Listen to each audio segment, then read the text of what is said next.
Hello, everyone, and welcome to another episode of Tell Your Story. I'm your host, Todd Nesloni, and each episode I look to bring you a different guest who has encouraged, inspired, or challenged me in one way or another, and bring them on to share some of their story in hopes that it inspires you to tell some of yours.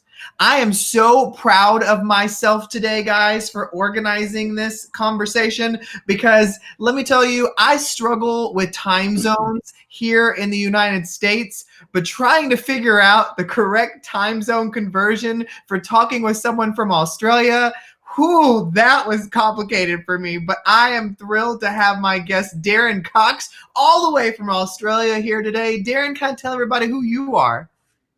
G'day, Todd. Well, thank you very much for hosting me. You succeeded with time zones, and I succeeded with technology. So between the two of us, it's a great achievement already, right? That's right. So I'm based about 2 hours north of Sydney in an area called the Hunter Valley, which is the oldest wine growing region in Australia, and also a big mining town. So mines, wines, and people is how we sort of promote this region of Australia. And if you're ever visiting, 2 hours north of Sydney, and it's a great place to be. And so, Darren, whenever I have any guests on, I always like to start way back at the beginning. And that is, when you were a kid, what did you dream you were going to be? And does it have anything to do with what you're doing now? So I always dreamed that I was going to be a professional cricket player, which obviously is a very Australian sport. From there, I really wanted to be a sports journalist of some description.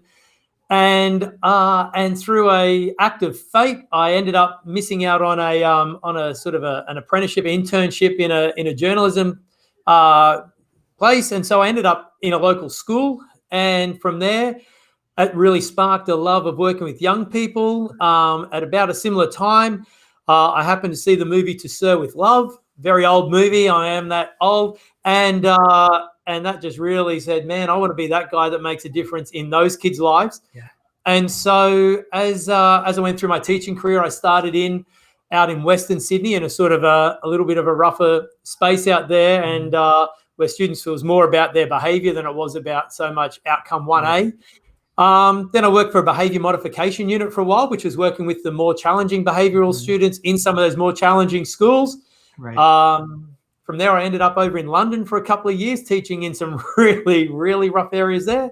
And so that was sort of, making a difference in kids' lives. And so for me, a sense of character development and who we are as people has been a massive aspect of our leadership journey. And so 11 years ago now, I found myself getting a deputy principal's role up here at a tiny school at the time. We were only 200 students, and we're now 1,100 students. Wow. And growing. We added an early learning center. We built a special school. And so it's been a really incredible last 11 years of that journey. But it all started out in Western Sydney on the back of watching To Sir with Love. So there you go. That is quite the journey. I love that. And so, Darren, I'm always interested when you realized that education was a path for you. Were you initially drawn to work with the elementary age students or with the older students? Initially, yeah, our primary school, elementary age. Actually, I did apply. So I did apply because I taught kindergarten, which is their first year of school here in Australia, and I applied it to play school on a numerous times where it's song and dance and reading stories and acting out with puppets. I thought that would have been a great thing to do, but I wasn't a B grade actor, so I missed out. So I was initially with the younger students. And then I found a bit of a transition. I got a role transitioning students from junior school into middle school, which then got me up working with older students, and that sort of sparked a bit of an interest. So our school now is from kindergarten to year 12 in the one school. And I know you mentioned going to spend a couple of years working in London. What drew you away from Australia? Well, I always wanted to travel. As I said, I harbored hopes of being a professional cricketer, and so I had an opportunity to go and play some cricket over in the UK. My wife was originally, as a little girl, from England and her family, and so I'd always wanted to travel. And so it was more the travel and more the opportunity to play some sport. And I got to do some teaching and coaching over there as well as part of that journey. So, that was a great 2 years. Yeah. And you said something else too that I found really interesting. So the school you went when you came back to Australia had just a couple hundred kids at it, and you've grown it now to over 1,000 kids. So talk to me a little bit about how that process works, because I'm so interested in that, because you don't typically see that kind of growth here in the States. And so I'm interested to see like how you grew it up to those kind of numbers. Yeah, so it's been a really interesting journey. So it's 200 students up to year 9. And so we then added a grade each time, year 10, 11, and 12. And we were in these little demountable buildings. And we then purchased 100 acres of just a swampy paddock. And so we've actually, for the last 7, 8 years now, actually been building a school from a paddock into these incredible facilities that we now have people from all over Australia come to visit our school, because it's rather unique. The junior school, the elementary school, it's got aquariums in it, and I put in a massive slide from the first floor internally down to the ground floor. So it's a really quite amazing facility that people love to come and see how we integrate that into our approach to pedagogy. Right. And so really it was really about giving the town, we're the first independent school in town. A really low fee paying school to give people an opportunity to engage with education. Right. Some of the educational attainment in the area had been really fairly low. And so therefore some of the social statistics had also been a little bit alarming.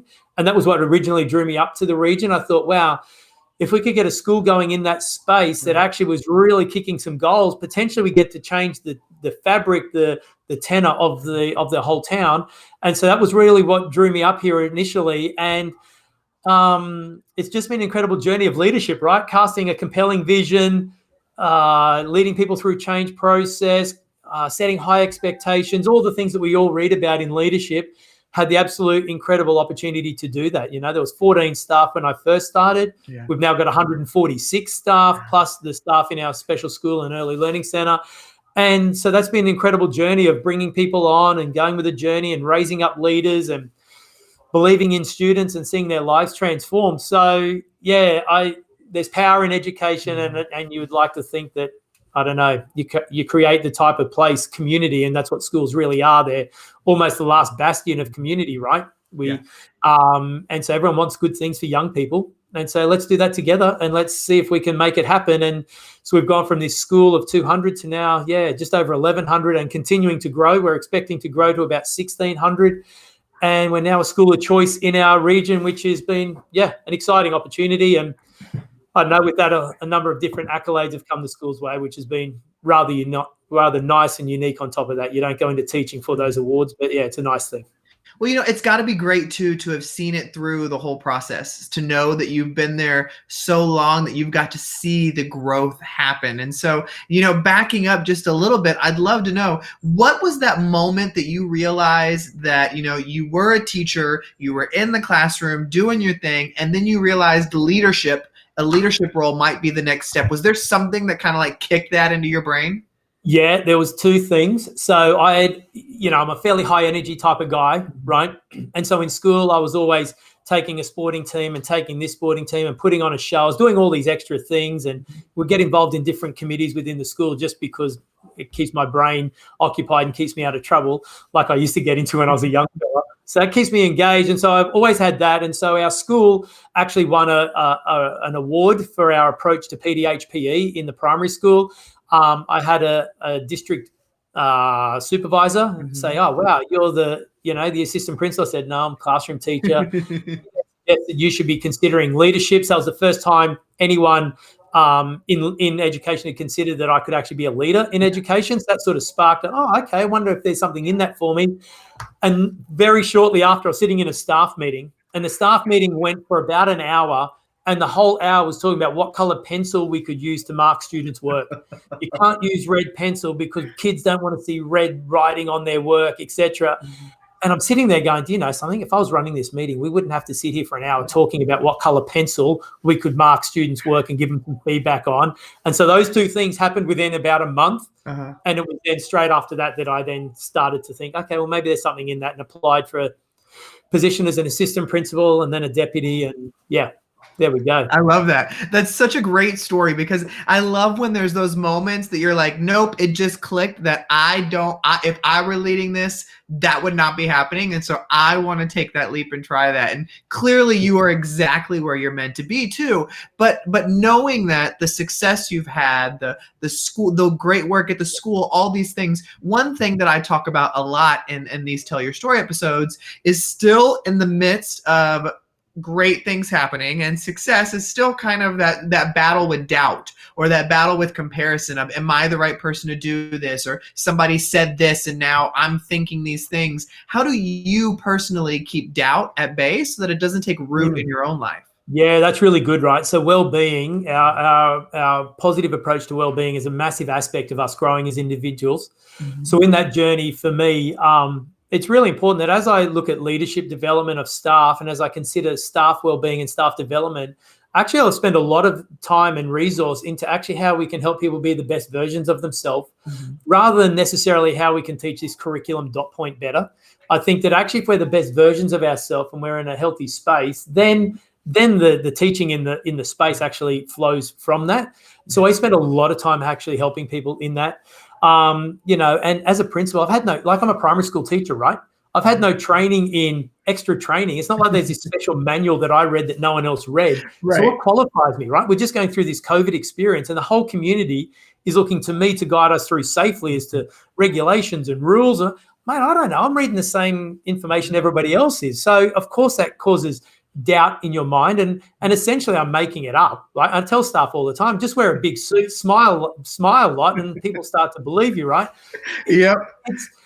So those doubts are 100% there, 100% there. And so you look at little wins. Okay, well that would seem to work well. So what did we learn out of that? What that I can apply into the next situation? So then when I start to doubt our next approach to pedagogy or staffing arrangements or a change process, reflecting back on what went well, and actually having a conviction in your heart that this is the right way forward, and listening to the right trusted people in your circle, all of those things work really, really well together. I think if you're trying to do it on your own, I'm certainly not the font of all knowledge. My job is really to conduct the orchestra. So I want the best first trumpet. I want the best first violin player. I need the best of everyone in our school. And so the last 11 years for me has actually been trying to employ the best people. And we're now fortunate enough that we're employing people from great schools in Sydney and great schools in Queensland and from Newcastle. And now there's this incredible team of educators around me. And my job is just to keep steering the ship and making sure the conditions are right for everybody else to be successful. Right. So it's certainly drawing on the strength of others. It's looking at past experiences, what's worked well, staying true to your convictions. Those things all seem to help allay those doubts. And, as I attract some staff recently from really successful schools, I'm like, wow, they've been principals for longer than I. Those schools are a lot more successful. And I'm like the naughty kid from, Brisbane who somehow ended up in this position. Mate, that messes with your head all the time. But I think if your heart for people is pure, and actually if your intentions are pure and you want good things for people, staff and students and families, I think people start to see the heart in that. And so they can appreciate the heart intentions. And if you can create those conditions, it seems to go okay. So, but yeah, they certainly come. They normally come at nighttime when you put your head on the pillow, right? Exactly. Well, I appreciate your honesty though, but I love your perspective. And I especially love, I always admire leaders who can say something to the effect of what you just said about hiring the best people, regardless of if they are smarter or brighter than you are. It doesn't matter. I need the first trumpet, I need the first violin, and you being the conductor of it. I love that analogy so much, and I think it's powerful. Well, I often talk with staff that in school, I'm actually the best at nothing, right? Because if I was the best at IT, I'd be leading the IT department. If I was the best at the PDH, I'd be leading the PE department. I'm actually the best at really nothing in the school. Right. Just trying to keep us all heading in the right direction. That's so true. Being an administrator myself, I can totally relate to that. Well, Darren, you mentioned something through there as well that, for those who are listening live or fairly recently, you're going to recognize that this episode's being recorded in the midst of our COVID-19 pandemic. And so my question to you is, obviously the majority of my listeners are from the United States, and we have our own view of what's going on and how we're handling it. So tell me a little bit about what it's been like in Australia and how it's affected schools there. Yeah, so moving out of Sydney 10 years ago, living in a sort of a smaller regional town, it's been a lot easier for us to control the environment. We are a holiday destination, and so some of the early cases that we experienced were for people visiting the area, tourists visiting the area. So once tourism was sort of shut down, that really kept us fairly contained up here in the Hunter Valley. So we were really quite fortunate in that regard. Australians tend to be a little bit more they'll follow the rules that are set for them by authorities. So once I got a friend who's an American, and he came over and watched us play touch football once, right? And touch football, you run, and if you say touch, the referee goes, okay, touch, play the ball, like, you know. And he said, only in Australia can a game based on honesty actually work, because nowhere else, like, you didn't touch me, I'm going to keep playing on, or you just pretend to touch someone and say you touched them, right? So Australians tend to follow the guidelines fairly rigidly. So we shut down pretty well. The school then, we did remote learning, online learning. I thought that was an exciting opportunity for us to reframe education. I'm a big believer in a future-focused approach to education. So many other industries are new or evolving or doing things in a different way to what they once upon a used to, and yet essentially school looks pretty similar to what it did when I was at school.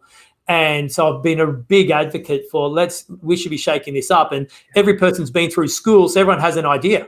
Everyone's got an opinion because they went there once, so they tell us what it should be like because they did it. Well, no one's done online learning before, so it actually gave us a blank slate. Actually, we get to create the rules because not one parent, not one educator, not one system administrator can say this is how you do online education. So now let's shape that. Let's actually create the conditions and create what good online education looks for. So I was actually quite excited that it's opened up some doors for us as to how we can actually harness the best of technology to deliver education. So we've now been back at school for a few weeks, and if you ask most of the students, they actually enjoyed the learning aspect online where they could learn at their own pace, either moving forward or taking things a bit slower. The thing they missed the most was relationships, and we know that relationships matter most. And that's why schools are communities, and that's why wellbeing matters, because that's what schools tend to do well. They tend to do community and character really well, because I think you can do content differently. Yeah. And that's so you hit the nail on the head of, when this whole thing hit, we got to revitalize and reimagine what education could be. And yeah, there are things that weren't ideal when it came to moving things completely virtual. But like you said, that relationship component, I think, is the biggest thing that people are missing. And so it's good to hear that there is another part of the world that's finding some semblance of normal as they go back and are being able to build this. Here in America, we're not there yet. And who knows when that's going to happen with us. But it is good to hear that there are other places where things are starting to find a semblance of going back to the way things were. Well, whenever I do these conversations, I love to kind of also look at the path you took, your own personal life. And when you reflect on your life and think about all the things you've been through, the joys, the successes, the failures, the pain, what is something that really stands out that you think, ooh, that was really instrumental into creating the man we see today? I think that one of the things that stood me in fairly good stead is that once upon a time I was the mischievous boy at school. And so what happens in there is that you tend to start being a little bit honest with what you actually did.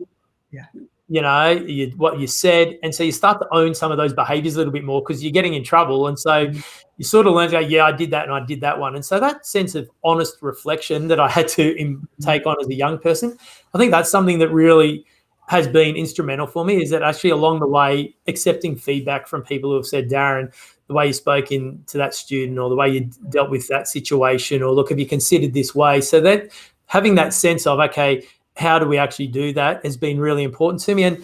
And I'm not sure about the other area, but I tend to like to be considering what's next and how can we improve upon things and how can we develop things. I'm not really sure where that's come from. That would be an interesting journey to sit down with someone who shines a light in my face and ask me questions about my father. But yeah, so I've always tended to be on the cutting edge of the way we're doing things and how we do things and implementing new things into education here in Australia.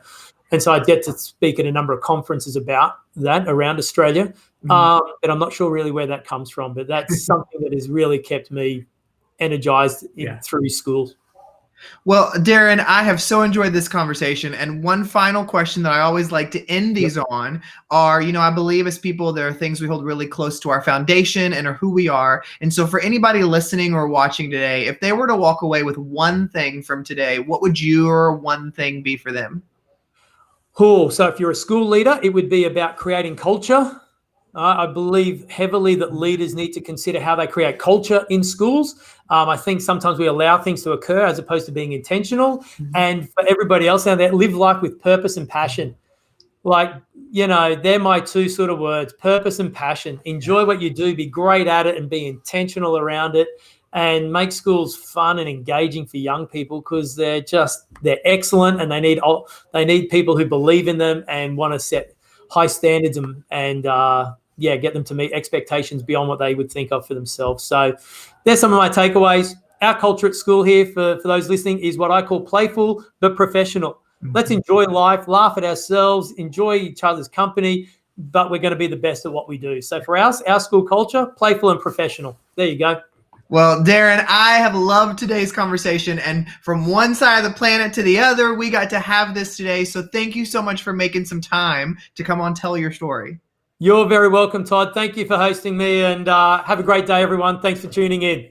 And thank you, everybody, for listening or watching another episode of Tell Your Story. Remember, you can check out past episodes on iTunes, Spotify, SoundCloud, YouTube, wherever you get your stuff. It's there. I hope today's conversation with Darren has encouraged you to get out there and tell your story, because every story matters.